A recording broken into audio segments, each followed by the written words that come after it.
अस्सलामु अलैकुम वरहमतुल्लाहि वबरकातुहू। आज हम सूरह मुल्क की आयत नंबर 13 देखेंगे, जिसकी वर्ड टू वर्ड मीनिंग्स कुछ इस तरह से हैं। व अस्सिर्रु, और तुम छुपाओ, कौलकुम, अपनी बात, अविजहरू, बुलंद आवाज से कहो, बिही, इसको, इन्नहु, बेशक वो, अलीम, जानने वाला है, बिजात, सीनों के, सुदूर, भेद, बिजात सुदूर, सीनों के भेद। शायद की ट्रांसलेशन उर्दू में देख लेते हैं।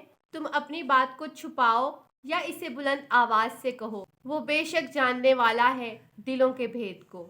इस आयत में अल्लाह ताला अपनी एक और सिफ्त बता रहे हैं। अल्लाह ताला बता रहे हैं कि तुम ऊंची आवाज़ से कोई बात करो अपने साथ वालों से, या फिर दिल में कुछ सोचो, तो अल्लाह ताला हर बात को जानता है। अल्लाह ताला ने इंसान को ये सेंस तो ज़रूर दी है कि हम किसी की बात सुन सकते हैं, उसको समझ सकते हैं जो उसने कहा, लेकिन उसकी नीयत क्या है, उसने दिल में क्या सोचा, वो हमसे सच कह रहा है या नहीं, या सिर्फ बातें बना रहा है, ये सब कुछ हम नहीं जान सकते हैं। इस सब का इल्म सिर्फ अल्लाह ताला की ज़ात के पास है। अल्लाह ताला हमारी दिलों की सोच को भी पढ़ लेते हैं, हमारे दिमाग को भी पढ़ लेते हैं, हमारी नीयत को भी देख लेते हैं कि हमने कौन सी बात किस नीयत से की है, कौन सा अमल किस नीयत से किया है। हम कोई बात सीक्रेट में रखते हैं, हम कोई बात ऊंची आवाज में कह देते हैं, अल्लाह ताला हर चीज से बाखबर है। सूरह मुल्क की इस आयत से हमें यह भी पता चल गया कि हमें अपने आमाल में इखलास पैदा करना होगा, क्योंकि जिस हस्ती ने हमारी जांच पड़ताल करनी है, हमारे रिजल्ट बनाने हैं, हमें पनिशमेंट या रिवार्ड्स देने हैं,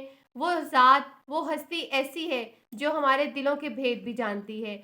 हम उस हस्ती से मुकाबला नहीं कर सकते। अल्लाह ताला हमारे आमाल को एक्सेप्ट करें, हिम्मत दें और तौफीक दें कि हम खुलूस नीयत और अपनी तरफ से परफेक्शन के साथ कुरान पाक की तमाम बातों को फॉलो करें। आमीन सुम्मा आमीन। इस आयत से रिलेटेड कोई भी पॉइंट आपके माइंड में है तो कमेंट सेक्शन में ज़रूर शेयर करिए। वीडियो को अपने फ्रेंड्स एंड फैमिली से शेयर करें, क्योंकि हमें नहीं पता कुरान पाक की कौन सी आयत किसी के दिल में घर कर जाए और उसकी ज़िंदगी को बदल दे और हमारे लिए सदका जारिया बन जाए। अस्सलामु अलैकुम व रहमतुल्लाहि व बरकातहू।